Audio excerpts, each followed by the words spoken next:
Hey everyone, welcome to another 90-Day Fiance recap chat. This is Irene, CBiz Media, Faith, Love, and Trends. 90-Day Fiance is a reality show that follows couples. One person's from the U.S., the other's from another country. They basically have 90 days to get married. There's a lot of craziness that ensues. 90-Day fans, you guys know what can happen in this dynamic. And we pretty much have seen it all. So let's talk about this iteration of 90 Day, one of the spinoffs, 90-Day Fiance before the 90 days. I want to start with Sheena and Forrest. Now, his mom says that he's making a mistake if he wants to live in the Philippines and he's choosing that so he can be with Sheena. He says that he believes that they can do this, and she says, Mom's like he's thinking with his, you know what? And she explains that autism may make him not see the seriousness of this situation and the realities. I think the mom says that she can't care for him like she was able to do. So Sheena then returns because Sheena left after Mom started this argument. So she came back and she said she needed to stand up for herself and Forrest. And she believed that she could do this. She could care for them. She's a professional there in her country, but she only makes $500 a month. That's American money. I'm sure it's worth more in her country. But they were looking at houses and places to live, and that's $400. So Mom had a good point. And so they're only going to have like $100 left after they secure a nice place to live. Now, maybe there's a possibility where they can find a place that's cheaper, and it may not be as nice of a place to live. But whatever the case, Mom's point is looking clearer and clearer. Because as she kept saying she could take care of him, I really believe that she could. And seeing the place that she lives in now, I said it's small, but they might be able to work something for a bit till they could save some more money. She was even willing to get another job. But he's saying, well, he can work here in the Philippines. And Mom says, well, you never had a job. You only had one job, but that didn't go well. So you have to figure out how to do things. You need to actually go back to the U.S. and do it through proper channels. Go through some courses or something like that. Through your disability or something. They have programs that can help him find a job. And he could try to do something that way. Sheena cries and she says she's been waiting for the last 7 years. Mom kind of tries to shut her down. She's like, no, these are my feelings and I need to say what I need to say. And everything's just been stressful waiting for him for the last 7 years. I can imagine the love of your life and you can't see them for that long. So she feels like, there's going to be more time where they can't be together. He loves her, but he does feel like his mom is right. This is going to be a big challenge for them. So he said he's going to go home and apply for the visa. Well, that will be the best way. I don't know if he broke that to Sheena, but he let us know that that's probably what he's going to do. And if this doesn't work, she feels like that'll be the end of her story with him. But he said if it doesn't work, that he will move back to the Philippines and marry her. So after they return to the hotel, they talk a little bit more. And she's trying to convince him that, don't let your mom control things. But he more and more thinks about it and says Mom is right. And I think Mom has some good points too. She's telling him to please stay. This is the best way. I think we can make it work. But she feels like he's putting his mom over her. And the new plan is not certain because he is in a situation where he is on disability. And she's questioning, will he be able to find a job that pays as well as they're looking for? As the U.S. wants him to make like 20-something thousand a year. Like, would he be able to find that in a short turnaround time? And he doesn't really have any work experience or very little. So, I do see how on both ways it seems impossible. But the more possible way does seem like you live in the Philippines. You guys are probably going to struggle, but you'll survive. And if she gets a better job, and if he possibly gets a job, then they can have grow as they go, a little better, a little better, a little better. That scenario to me seems more interesting than him going back to the U.S., possibly playing it safe. But what if he goes back to the U.S. and finds out, hey, those type of opportunities may not even be available for him to get a job of that price range and get her a visa to come to the U.S.? Maybe he does need to possibly get a job in the U.S. I mean, I'd like to just totally talk this out. You guys see I'm still on this. But, like, maybe he get a job in the U.S., save some money. I know they had their account, but maybe he should just have this account on his own, because it sounds like Dad wants to get in the account. So, he needs to save up in his account, save up so much money, because our money is of a higher value. So by the time he gets there, they'll have a little more money to work with, maybe a possible nest egg, maybe some plans that they can make, and, gives them a little time, a little cushion to figure things out.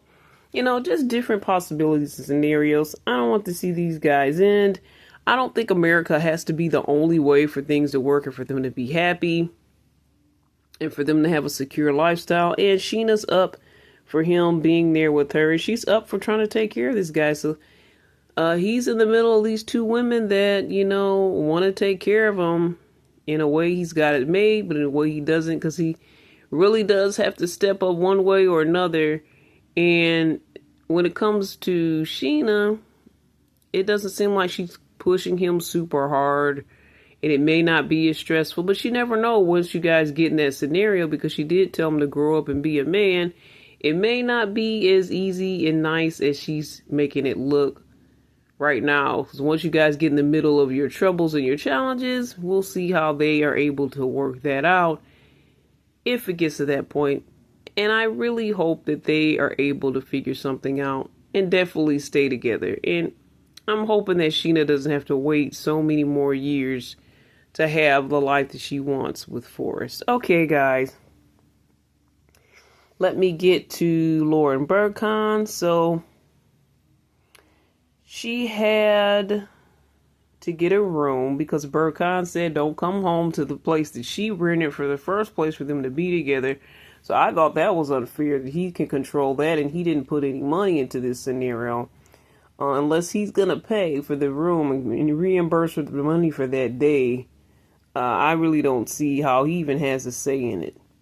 Anyway, she's like, I'm in yesterday's clothes, and I miss him. I woke up without him, and they both said things that they didn't mean.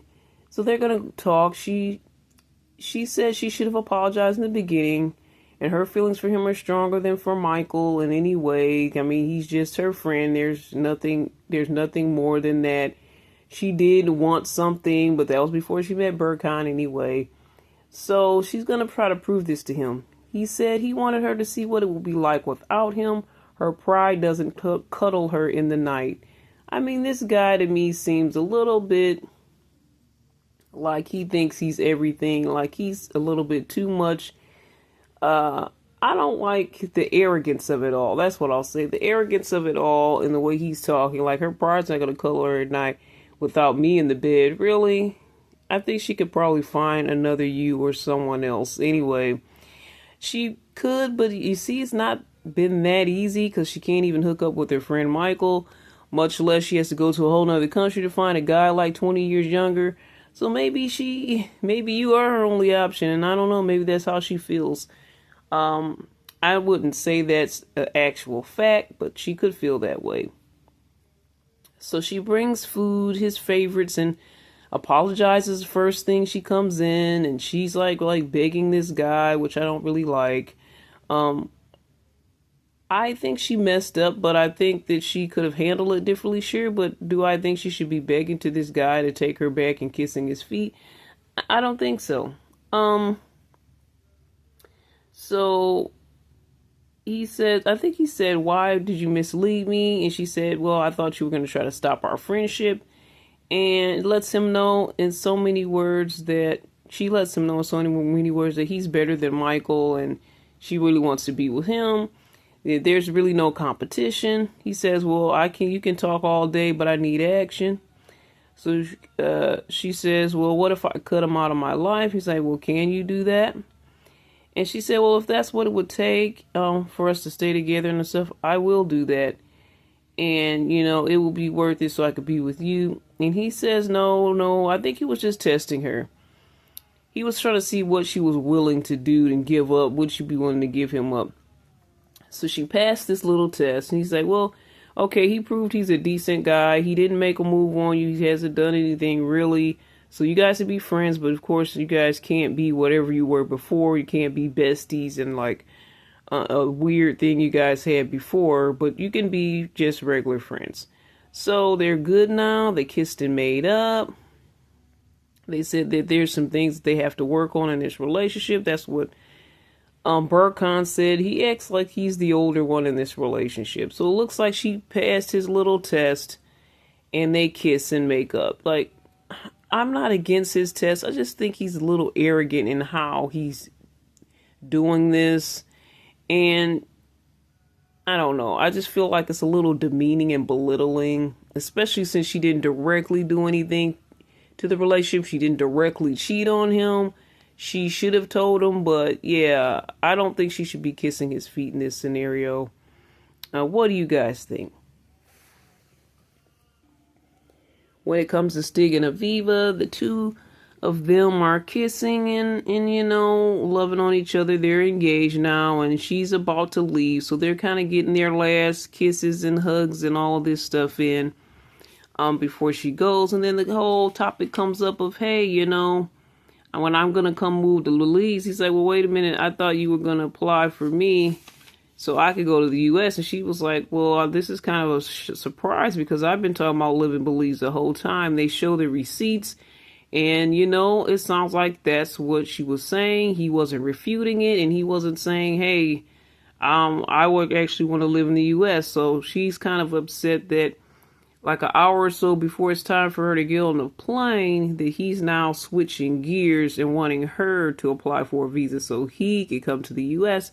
Feels a bit red flaggy to her. But he's saying there's going to be more opportunities there for them. He wants the best for his future and his children. So it's like it'll be a better opportunities in the U.S. And he has some family in the U.S. He can make more connections and he can make some actual American money versus Belize money. And, so they're talking it out. They continue to talk it out. And she's feeling sad because she's leaving. And, they're both kind of feeling sad. He's tearing up a bit too as they're trying to go. But, they again continue to talk about the U.S., him moving there. And she said, they keep talking about Belize in the U.S. And he was like, well, I don't want to throw Belize completely away. But maybe we can make some good money, come back to Belize, build us a home here and all of that. So they say their long goodbyes at the airport. And, the producers question him and say, where would you like to go? He was like, he wants to go to Houston because he has family there. There's a lot of different places and connections he can make. And then they said, who else is there? He said, oh, my ex, but the person has nothing to do with this. And then he said, I'm engaged, but he showed his hand like there's no ring, though. But he's like, no, I'm joking. I really am engaged. I'm not going to be that guy. So Stig is trying to mess with us and make us think either he is that guy or maybe he is that guy. I don't know. But it does seem a little bit fishy and a little bit suspect that he's just now bringing up going to the U.S. So we'll see as that situation unfolds.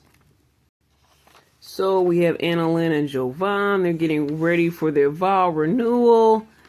And, Jovan lets us know I'm really not like this articulate guy. I'm not going to be writing these long vows. And she's like, well, you don't have to be a poet or anything. Just put something together. He's like, well, I'll just say, the basics of whatever they tell me to say. So she's a little bit saddened that he's not really putting more into this. But she says she loves this. She's excited to get dressed, to have a makeup artist, her dress, and all of the fixings. And this is like her dream come true to do this. And this is what she's been wanting. Her whole family's going to be there. So as she's going down the aisle, she's like, I was a little disenchanted by, the way he acted. He's acting like, whatever, whatever. And as she's coming down the aisle, he's looking like he's already over it. He's not even giving that look. You know how guys look when they see their bride coming down the aisle for the first time. He wasn't giving that. He's looking like, been there, done that. This is the look on his face. So as they say their vows, Javon, he actually comes up with something nice. It was basic and practical, but it was nice. He was joking. And he's like, I'm going to put up with you or whatever like that. It didn't sound like he was bashing her, but it was like fun, whimsical, playful, as you might see at an actual wedding. And the whole family kind of laughs it off and all of that. And then she does her vows and throws something in like that as well. And they both say they love each other, declare their love to each other.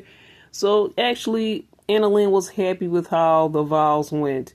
And finally, before he says you can kiss the bride, say, oh, wait a minute, which I knew he was going to do this. He had the ring, guys, the whole time. The ring she wanted last time we saw the episode. He had that ring in his pocket, put it on her. She was excited, happy, and she was tricked, but she said this was a good and happy trick. They shared multiple kisses at the altar. They shared multiple kisses during the reception. Everything was beautiful. They had a great time. Her cousins and sisters and stuff ran up to her screaming that now she's been married, but she actually had her ceremony. So everything turned out really well. And Javon tricked us once again. To me, I feel like he's Mr. Laid Back. He's so laid back, he doesn't even know it. He plays it too cool for school where we don't even know what he's thinking. And I guess that's what Anna Lynn's going to be up for as this marriage continues to unfold. Wishing them all the best. And I knew that Javon was more invested in this than he was letting us on. So hopefully their marriage continues and everything goes well.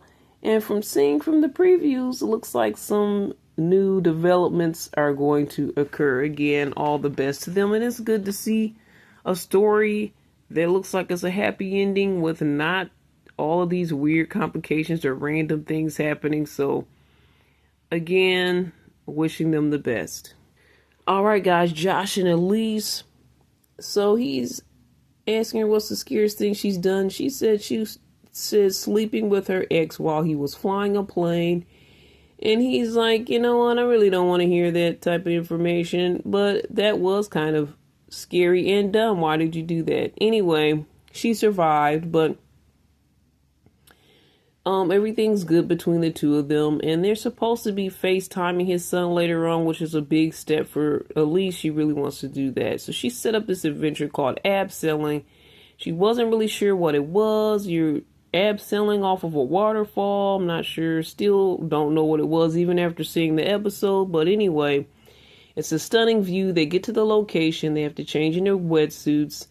And then they're like jumping these rocks in this really cold like water, rapids type of water vibe.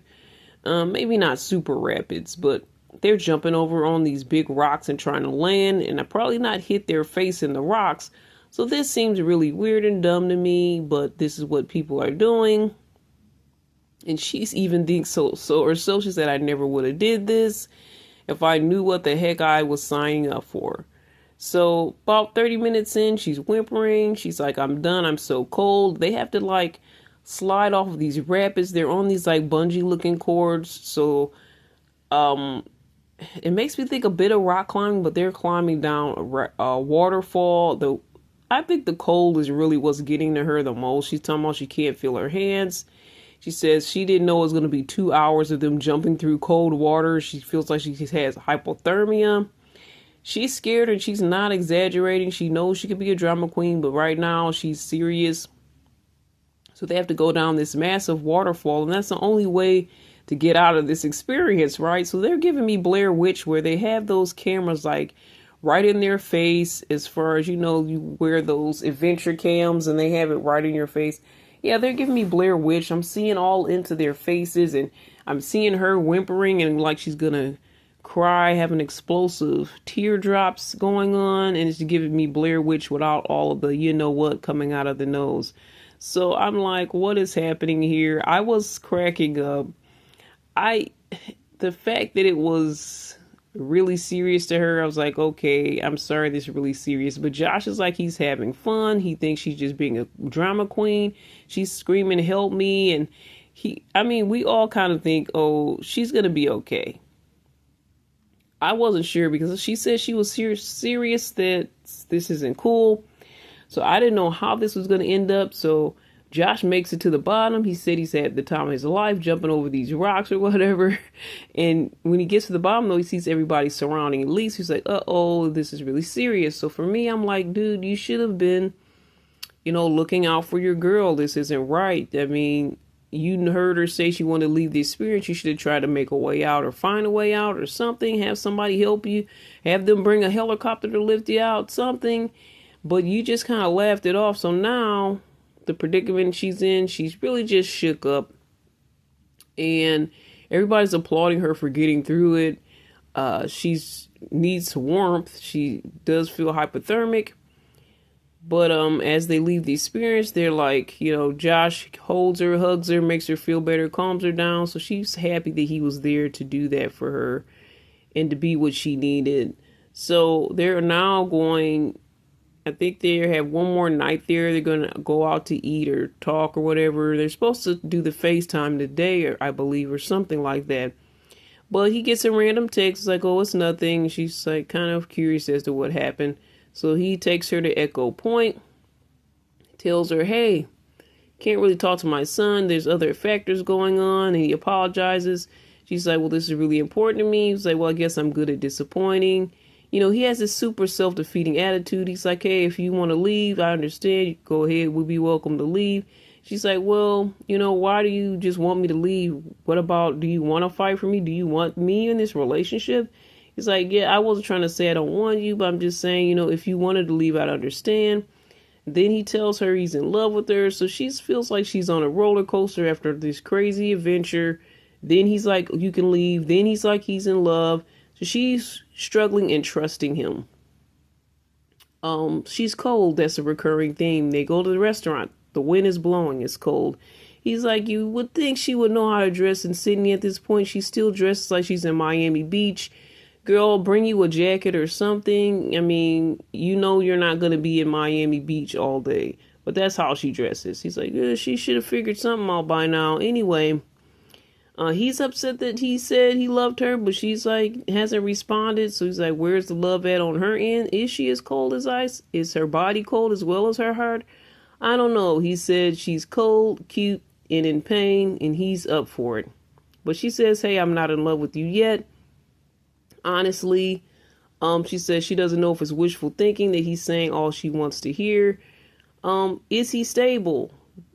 Can they live in the same country? There's so much to figure out, and they don't have the answers. He says he's willing to try, but she's like, I don't know if I can really trust it. You just don't really seem stable enough, and maybe you're just saying all I want to hear.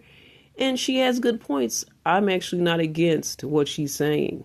What do you guys think about this whole situation with Josh?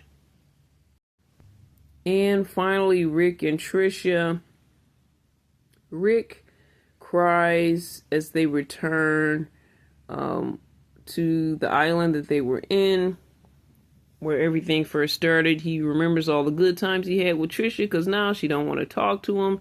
Change her seats in the plane. She's staying in her apartment. She's not going to stay with him any longer. And she says that she's done after finding out he's still been texting his ex. He says he had no plans to return to his ex, though he shouldn't have responded to the ex's texts in that way.